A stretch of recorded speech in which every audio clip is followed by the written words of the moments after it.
بالله من الشيطان الرجيم. بسم الله الرحمن الرحيم. السلام علیکم ورحمۃ اللہ وبرکاتہ۔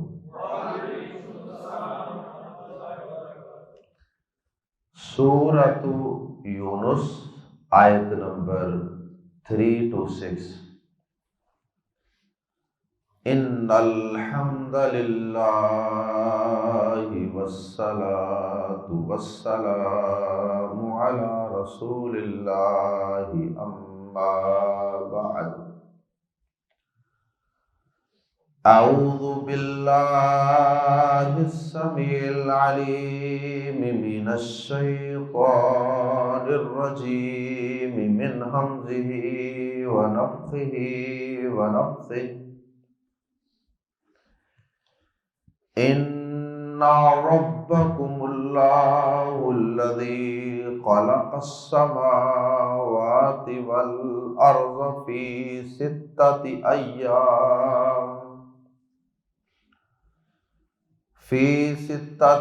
ایام ثم استوى علی العرش یدبر الامر ما من شفیع الا من بعد اذنہ ذالکم اللہ ربکم فاعبدوہ افلا تذکرون۔ الیہ مرجعکم جمیعا وعد اللہ حقا انہ یبدأ الخلق ثم یعیدہ لیجزی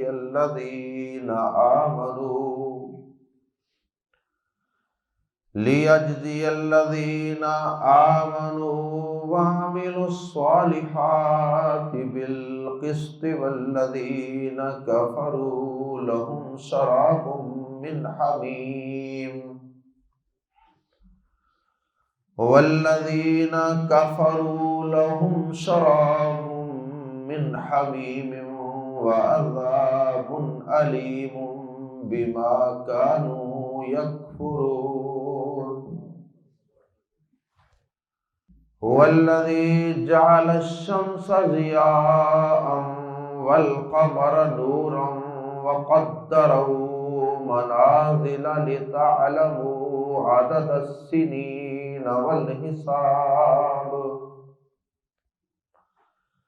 ما خلق اللہ ذلك الا بالحق یفصل الآیات لقوم یعلمون۔ ان فی اختلاف اللیل والنہار وما خلق اللہ فی السماوات والارض وما خلق اللہ فی السماوات والارض لآیات لقوم یتقون۔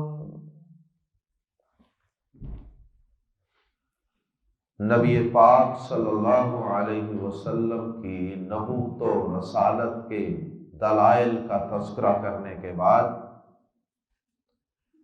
اللہ رب العزت کے وجود، اس کی توحید، اس کی وحدانیت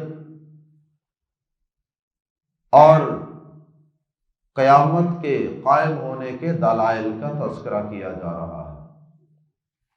اللہ رب العزت کے وجود کی، اس کی توحید کی جو سب سے بڑی دلیل ہے وہ یہ ہے کہ اللہ رب العزت ہی اس کائنات کا خالق ہے، مالک ہے، رازق ہے، منتظم ہے، آرگنائزر ہے، مدبر ہے۔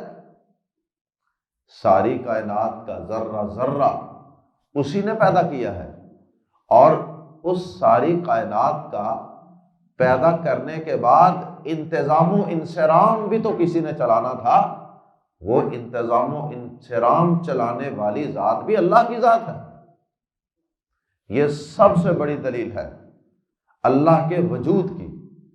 یہ سب سے بڑی تردید ہے دہریوں کے عقائد کی، جو یہ سمجھتے ہیں کہ یہ کائنات خود بخود پیدا ہو گئی اور اس کائنات کو کوئی پیدا کرنے والا نہیں ہے۔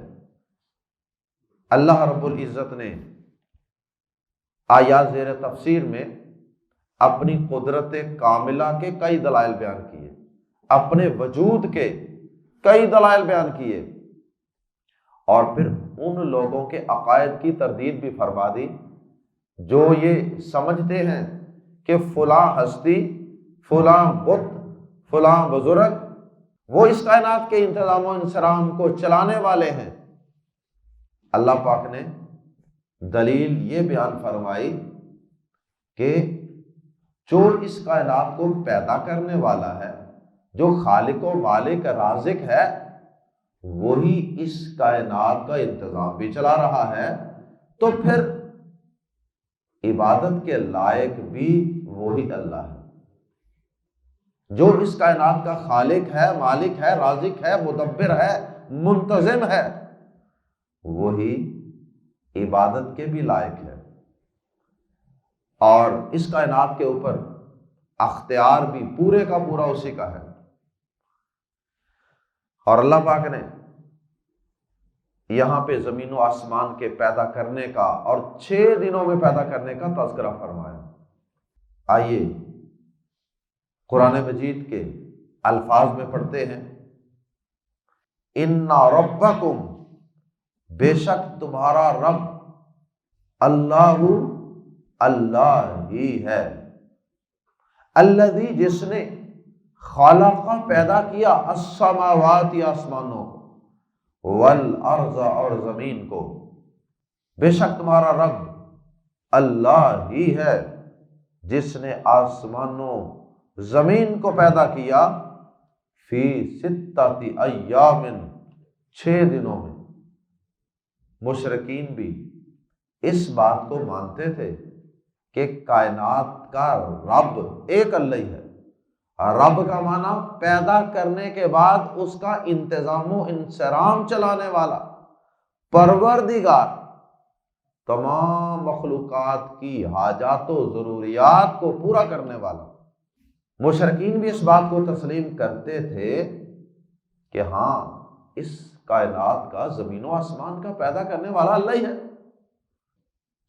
اللہ پاک نے قرآن مجید کے اندر کئی مقامات پہ ان مشرکین کا یہ طرز عمل بیان بھی کیا ہے، جیسے سورہ زخرف کے اندر اللہ پاک فرماتے ہیں، وَلَئِن سَأَلْتَهُمْ مَنْ خَلَقَهُمْ، اگر آپ ان سے سوال کریں گے نا، مشرکین سے، کہ یہ زمین و آسمان، یہ کائنات ساری جو ہے، اسے پیدا کرنے والا کون ہے، کس نے پیدا کیا ہے، لَيَقُولُنَّ اللَّهُ، تو وہ ضرور کہیں گے کہ اللہ ہی نے پیدا کیا۔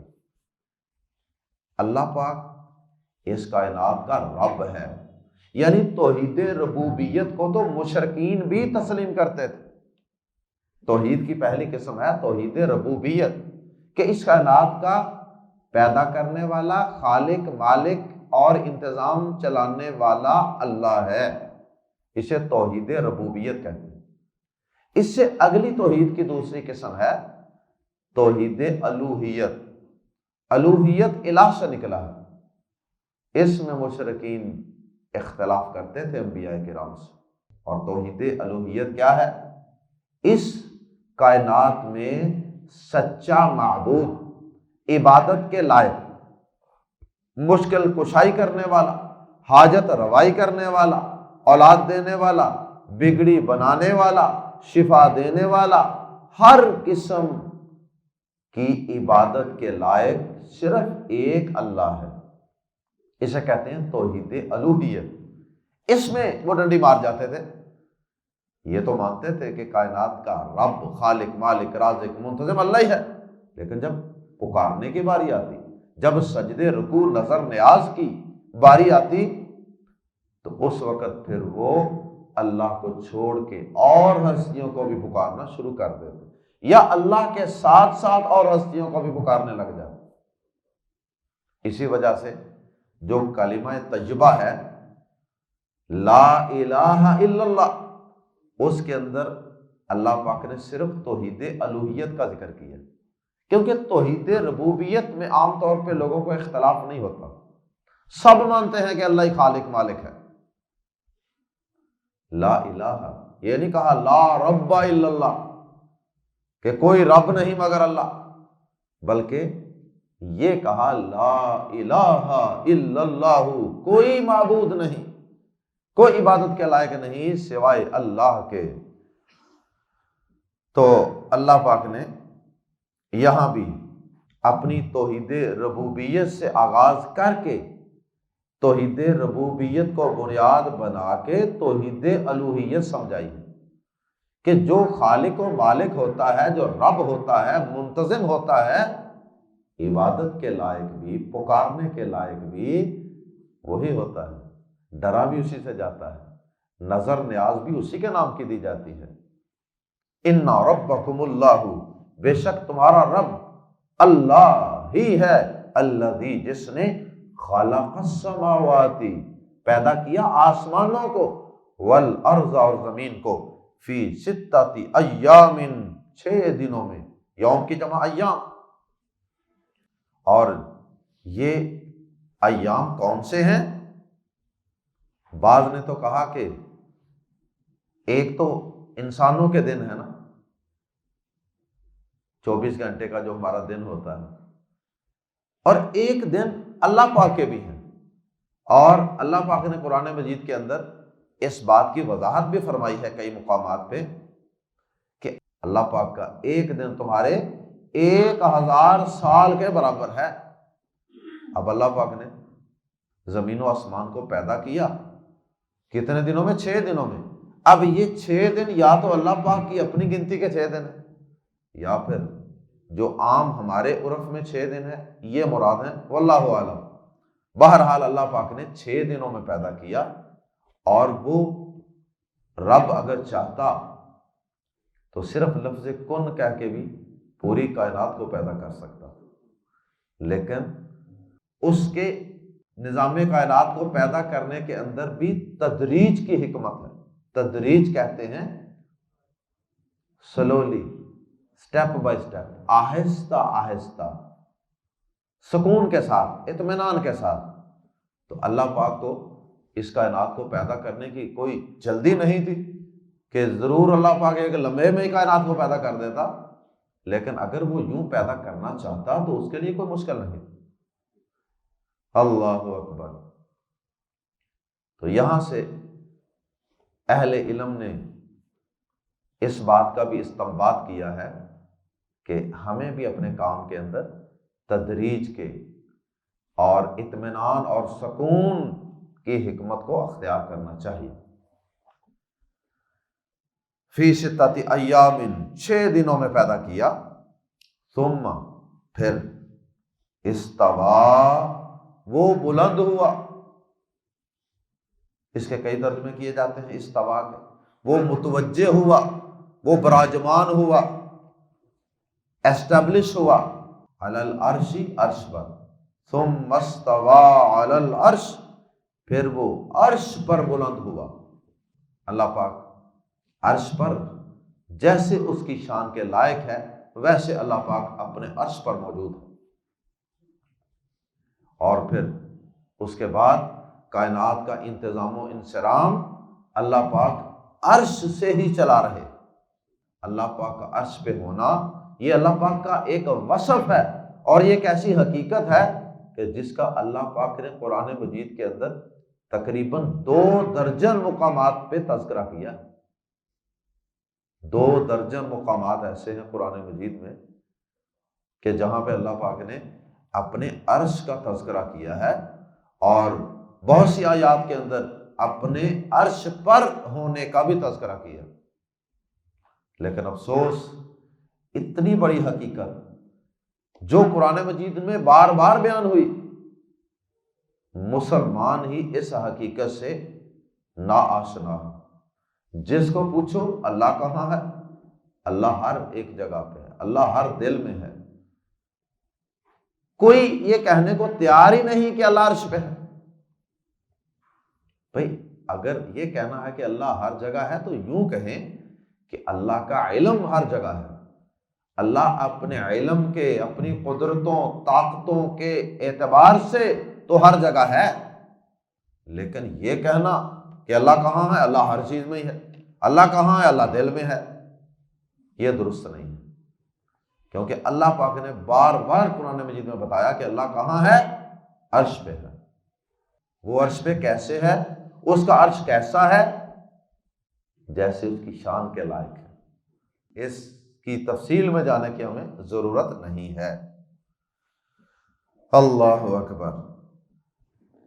تو اللہ پاک کی جتنی بھی صفات کا قرآن مجید میں تذکرہ ہے، ان سب پر ہم نے بغیر کسی تعویل کے، بغیر کسی کم و کاست کے اس پر ایمان لانا اور اس کی کیفیت کو اللہ کے سپرد کر دینا۔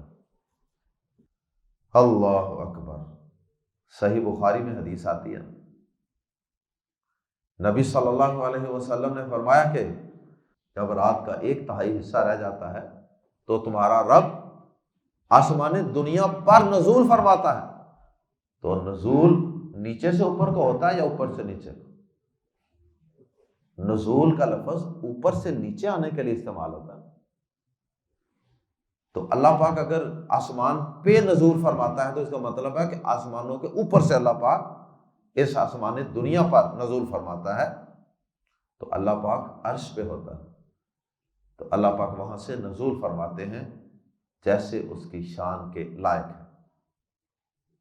شاید جو بندے اللہ پاک کو پکار رہے ہوتے ہیں، اس کے سامنے مصلی پہ کھڑے ہوتے ہیں رات کو تہجد کے وقت اٹھ کے، اللہ پاک ان کے اعزاز کے لیے، ان کو پروٹوکول دینے کے لیے اللہ پاک آسمان دنیا پر نزول فرماتے ہیں، ورنہ اللہ پاک عرش پر بھی ان کی دعا کو، پکار کو، عبادت کو سن سکتا ہے، دیکھ سکتا ہے۔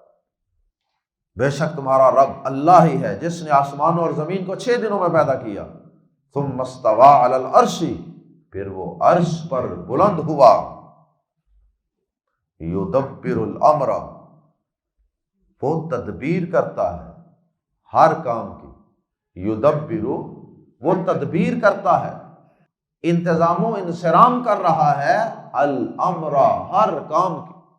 کائنات کا اتنا وسیع نظام چل رہا ہے، اتنے بڑے بڑے سورج، چاند، ستارے، زمین، پہاڑ، دریا، سمندر، اور چھوٹی چھوٹی چیزیں، پتے، بیج کا پھٹ کے اس کے اندر سے کومپل کا نکلنا، اور ایک ایک پھول کے اندر ڈیزائننگ، اور اس کے اندر کلر سکیم، خوشبو کا بھرنا، اور ایک ایٹم کے اندر الیکٹران، پروٹان، نیوٹران، ان کا موجود ہونا اور ان کا اپنے اپنے مداروں میں گردش کرنا۔ اتنی چھوٹی سے چھوٹی چیز کو بھی اللہ پاک چلا رہا ہے، اور اللہ پاک اس کا انتظام سنبھالے ہوئے ہے۔ بڑی سے بڑی چیزوں اور چھوٹی سے چھوٹی چیزیں، سب چیزوں کا انتظام و انصرام وہ تمہارا رب اللہ بھی چلا رہا ہے۔ اللہ اکبر۔ اس بات کی بھی تردید ہو گئی کہ اللہ پاک نے جی زمین و آسمان کو پیدا کرنے کے بعد اختیارات مختلف ہستیوں میں بانٹ دیے، ذمہ داریاں اور ڈیوٹیاں بانٹ دی ہیں، اور خود اللہ پاک نعوذ باللہ فارغ ہو کے بیٹھ گئے۔ ایسا نہیں ہے، یدبر الامر، وہ تمام کائنات کو پیدا کرنے کے بعد اس کا انتظام و انصرام بھی چلا رہا ہے۔ ما نہیں، من شفیع، کوئی سفارش کرنے والا، الا مگر، من بعد بات، من اور بات کٹھے آتے ہیں تو من کا ترجمہ نہیں ہوتا اردو زبان میں، ممکن نہیں ترجمہ، من بعد بات، اذن ہی، اس کی اجازت کے، کوئی سفارش کرنے والا نہیں مگر اس کی اجازت کے بعد ہی، اس کی اجازت کے بغیر کوئی سفارش کرنے والا نہیں۔ دو انتہائیں پائی جاتی ہیں سفارش اور شفاعت کے مسئلے میں۔ کچھ لوگوں نے تو سرے سے شفاعت کا انکار ہی کر دیا، اور انہوں نے اس میں وہ آیات قرآن مجید کی پیش کر دی جن میں اللہ پاک نے سفارش کا کلی طور پہ انکار کیا کہ قیامت والے دن کوئی سفارش کسی کے کام نہیں آئے گی۔ انہوں نے اس قسم کی آیات پیش کر کے کہا کہ سفارش کا کنسپٹ ہے ہی کون قیامت والے میں، یہ ایک انتہا ہے، اور یہ موقف بالکل درست نہیں ہے۔ دوسرا موقف اور دوسری انتہا، جی اللہ پاک کے کچھ بزرگ، اللہ پاک کے کچھ مقرب لوگ ایسے ہیں، کچھ ہستیاں اللہ کی ایسے مقرب ہیں کہ وہ اللہ پاک کو یا تو اپنی محبت کی وجہ سے یا اپنے اختیارات کی وجہ سے مجبور کر دیتی ہیں نعوذ باللہ کہ اللہ پاک سے وہ جو چاہے کام کروا لیتی ہیں۔ دوسری طرف یہ انتہا ہے۔ تو اللہ پاک نے دونوں کی تردید فرمائی ہے۔ سفارش قیامت کے دن ہوگی، لیکن اس طرح کی نہیں ہوگی کہ جو چاہے اٹھ کر اللہ پاک سے سفارش کر کے جو مرضی بات منوا لے اور اللہ پاک ان کے سامنے مجبور بن جائے، ایسا کچھ نہیں ہے۔ دوسری یہ بات کہ جی سفارش ہے ہی کوئی نہیں، یہ بھی غلط ہے۔ اللہ پاک نے جہاں قرآن مجید کے اندر سفارش کا کلی طور پہ انکار کیا نا، وہ اصل میں ایک خاص سیاق و سباق میں انکار کیا، اور ان لوگوں کا انکار کیا جو یہ سمجھتے تھے کہ ہمارے بت، ہمارے بزرگ یہ اللہ پاک کے ہاں ہماری سفارش کر کے ہمیں بچا لیں گے، چھڑا لیں گے، کوئی مسئلہ ہی کو نہیں ہمارے لیے۔ ان کی اللہ پاک نے تردید فرمائی کہ نہیں، ایسا وہاں کچھ بھی نہیں ہے۔ جو تصور، جو کنسپٹ تمہارا ہے نا سفارش کے متعلق، وہ بالکل نہیں ہے، ورنہ سفارش تو ہوگی۔ قرآن مجید کے اندر کوئی ایک مقام نہیں ہے، 20 مقامات ہیں جہاں پر سفارش کی تردید کے ساتھ یہ کہا جاتا ہے الا بِإِذْنِهِ مَنْ ذَا الَّذِي يَشْفَعُ عِنْدَهُ إِلَّا بِإِذْنِهِ۔ آیت الکرسی، کون ہے جو اس کے سامنے سفارش کر سکے الا بِإِذْنِهِ، مگر اس کی اجازت سے۔ تو یہاں بھی اللہ پاک نے یہی بات بیان فرمائی ہے، ما من شفیع الا من بعد اذنہ، کوئی سفارشی نہیں ہوگا قیامت کے دن مگر اس کی اجازت کے بعد۔ اور بھی کئی مقامات ہیں، مثلا سورہ نجم میں اللہ پاک نے فرمایا کہ آسمانوں میں کوئی اللہ کے مقرب ایسے فرشتے بھی نہیں ہیں کہ جو اللہ پاک کے سامنے کل قیامت کے دن سفارش کر کے کوئی بات منوا لیں، الا من بعد ان یأذن اللہ، بعد اس کے کہ اللہ پاک اجازت دے دیں، لمن یشاء، جسے وہ چاہیں، ویرضا، اور جس کے سفارش کرنے پر اور جس کے لیے سفارش کرنے پر ویرضا، وہ راضی ہو۔ جس کے سفارش کرنے اور جس کے لیے سفارش کرنے پر وہ راضی بھی ہو اور وہ چاہتا بھی ہو، اس کے لیے وہ اجازت دے دے گا۔ یعنی یہاں پہ اللہ پاک نے بات بالکل واضح کر دی، اللہ کے سامنے جو سفارش ہوگی وہ اللہ کو مجبور کر کے نہیں ہوگی، اس میں اللہ پاک کی پوری پوری مرضی ہوگی، اس کی رضامندی، اس کی مشیت شامل ہوگی تو وہ سفارش ہوگی۔ جبری سفارش والا وہاں کوئی چکر نہیں ہوگا۔ ما من شفیع الا من بعد اذنہ، کوئی سفارش کرنے والا نہیں مگر اس کی اجازت کے بعد۔ ذالکم اللہ، یہ ہے اللہ۔ ذالک اللہ کا معنی بھی یہی تھا، ذالکہ کے بعد یا تلکہ کے بعد اکثر کوئی ضمیر ساتھ اٹیچ ہو جاتی ہے، اس کا کوئی ترجمہ نہیں ہوتا، ترجمہ صرف ذالکہ کا ہی کیا جاتا ہے، یہ صرف عربی زبان کا ایک حسن ہوتا ہے۔ ذالکم اللہ، یہی ہے اللہ، وہی اللہ، ربکم تمہارا رب ہے، فَاعْبُدُوا، بس عبادت کرو، ہو اسی کی۔ یہ ہے توحید الوہیت، عبادت توحید الوہیت ہے۔ پہلے توحید ربوبیت کی بات چل رہی تھی، کائنات کا خالق، مالک، رازق، مدبر، منتظم وہ اللہ ہے، یہ تو سب مانتے ہیں، مشرک بھی مانتے تھے۔ اگلی بات میں اختلاف تھا، عبادت کی دفعہ وہ ڈنڈی مارتے تھے۔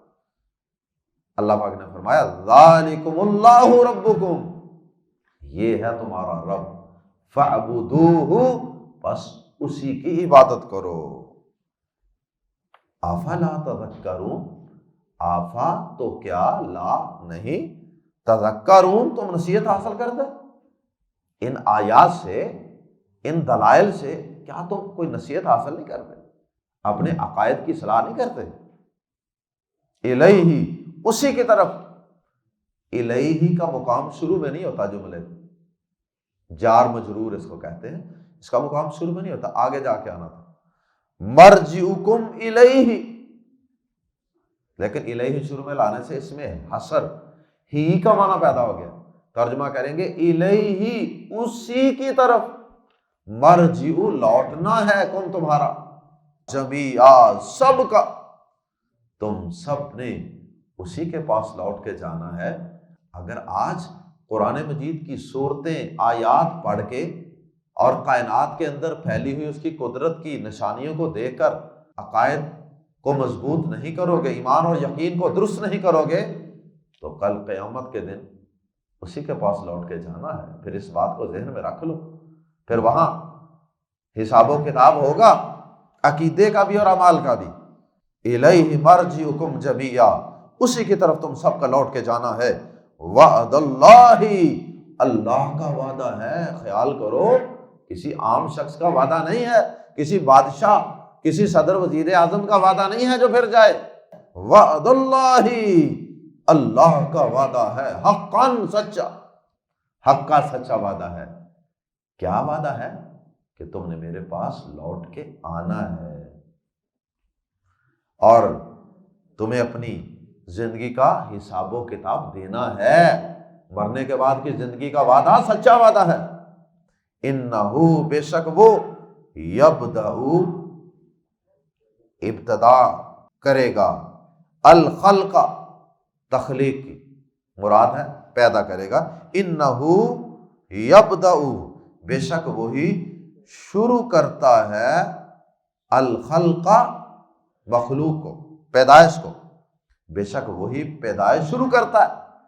پہلی دفعہ جب وہ کسی چیز کو پیدا کرتا ہے نا، تو اس وقت بھی وہی ابتدا کرتا ہے۔ اللہ اکبر۔ ثم، پھر، یعیدہ، وہ اسے دوبارہ لوٹائے گا، مراد ہے وہ اسے دوبارہ پیدا کرے گا۔ یہ مرنے کے بعد کی زندگی کی دلیل ہے کہ جس نے پہلی دفعہ پیدا کیا وہ دوبارہ پیدا کرنے پر بھی قادر ہے۔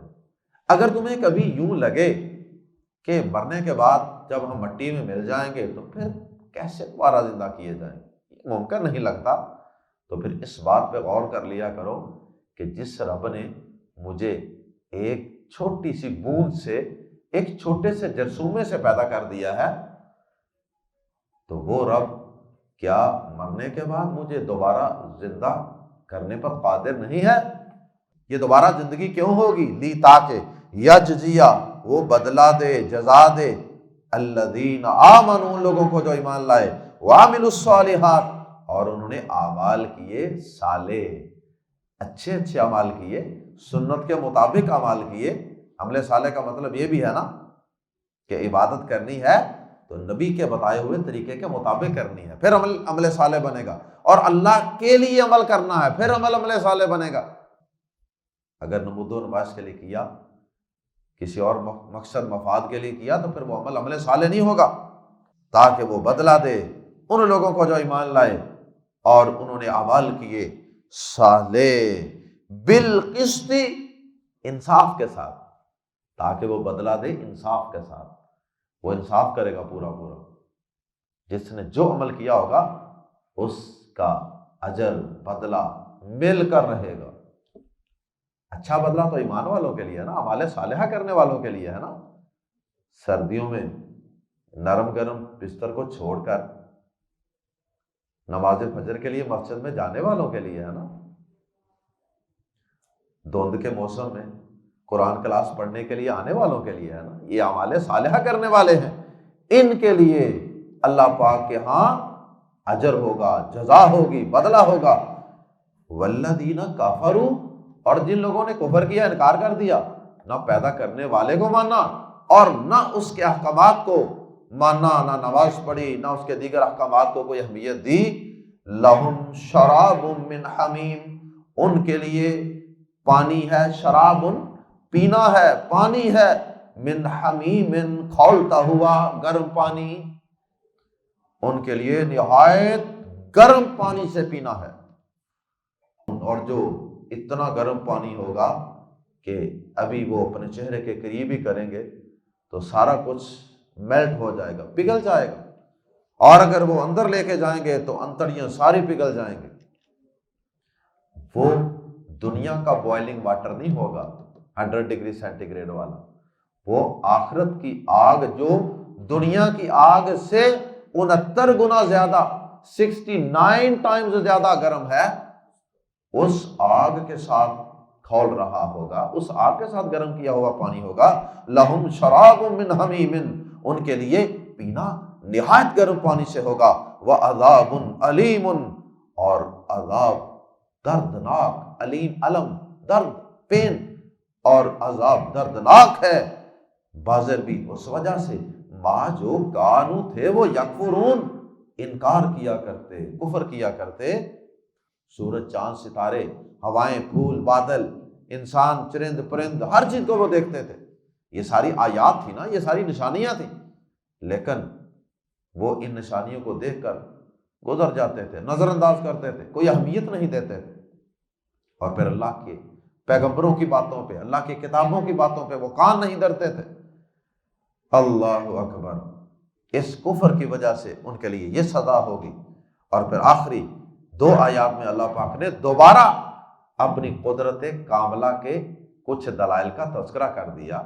هو الذی، وہی ہے، الذی جس نے جعل الشمس بنایا سورج کو، ضیاء تیز روشنی، اور وہی ہے جس نے سورج کو تیز روشنی کا ذریعہ بنایا، والقمر، اور چاند کو نورن، نور بنایا، ضیاء اور نورن یہ دونوں روشنی کے لیے استعمال ہوتے ہیں، لیکن ضیاء زیادہ تیز حدت شدت والی روشنی کو کہتے ہیں، اور نورن بڑی لائٹ سی، بڑی ٹھنڈی سی روشنی۔ ان 2 چیزوں پہ غور کر لو۔ دن کے وقت سورج کا راج ہوتا ہے، بادشاہ ہوتا ہے دن کا، اور رات کے وقت چاند پورے آسمان پہ اپنا لوہا منوا رہا ہوتا ہے۔ وَقَدَّرَهُ، اور اس نے مقرر فرمائی، تقدیر اسی سے ہے، اندازہ، مقرر کرنا کسی چیز کو، طے کرنا، وَقَدَّرَهُ، اور اس نے مقرر کی، منازل، منزلیں، منزل کا مطلب ہے اترنے کی جگہ، کہتے ہیں نا کہ میری منزل فلاں ہے، منزل اترنے کی جگہ، جہاز سے سواری سے اترنے کی جگہ، تو یہاں مراد ہے کہ چاند کے طلوع ہونے کی، غروب ہونے کی جگہ۔ آج چاند ایک دن ایک جگہ سے نکلتا ہے، دوسری جگہ سے طلوع ہوتا ہے، تیسرے دن تیسری جگہ سے، چوتھے دن چوتھی جگہ سے، تو یہ اللہ پاک نے اس کی منزلیں مقرر فرمائی، اور اس کا سائز بھی بدلتا ہے، اس کی جگہ بھی بدلتی ہے، اس کی شیپ بھی بدلتی ہے، اس سے لوگ تاریخ کا اندازہ کرتے ہیں، لی تاکہ تعلمو، تم جان لو، تم معلوم کرو، آدھا گنتی السنین، سالوں کی، والحساب، اور حساب معلوم کرو، اور حساب و کتاب معلوم کر لو، یعنی تاریخ، اور اسی طرح تاریخوں سے مہینے بنے گے، مہینوں سے پھر یہ اگلا مہینہ شروع ہو گیا جی، اب اگلا مہینہ جی، اب اگلا سال جی، یہ سارے حساب و کتاب تو لگا کے اپنا دنیا کا نظام چلا سکو۔ اور صرف دنیا کا نظام ہی نہیں، تمہاری ساری عبادات اسی سورج اور اسی چاند کے ساتھ وابستہ ہے۔ نمازوں کے اوقات کہاں سے معلوم کرتے ہو؟ سورج سے۔ اور حج کی تاریخیں کہاں سے معلوم کرتے ہو؟ چاند کی تاریخوں سے۔ رمضان کے روزے اور عید الفطر، عید الاضحیٰ کہاں سے معلوم کرتے ہو؟ چاند کی تاریخوں سے۔ ما خلق اللہ، نہیں پیدا کیا اللہ نے، ذالک، یہ، الا، مگر، بالحق، حق کے ساتھ، اللہ نے یہ سب نہیں پیدا کیا مگر حق کے ساتھ۔ کیا مطلب؟ کہ ان سب کو پیدا کرنے کا ایک بہت بڑا مقصد ہے. یہ با مقصد تخلیق ہے، بے مقصد پیدا نہیں کیا. انتہائی بے وقوف ہے وہ انسان جو سمجھتا ہے کہ یہ کائنات بے مقصد ہے. آئے دنیا میں، کھایا پیا، ڈکار مارے اور چلے گئے، سوئے، عیاشی کی 4 دن، گھومے پھرے دنیا میں اور بس چلے گئے. یہ انتہائی بے وقوفانہ سوچ ہے، انتہائی سطحی سوچ ہے. ایک جانور کی سوچ تو ہو سکتی ہے جسے کچھ پتہ نہیں ہے، جسے شعور نہیں، فہم نہیں، لیکن انسان کی یہ سوچ نہیں ہونی چاہیے. اللہ اکبر. ربنا ما خلقت ھذا باطلا سبحانک، اے ہمارے رب تو نے یہ سارا کچھ بے مقصد پیدا نہیں کیا، کیونکہ سبحانک تو پاک ہے.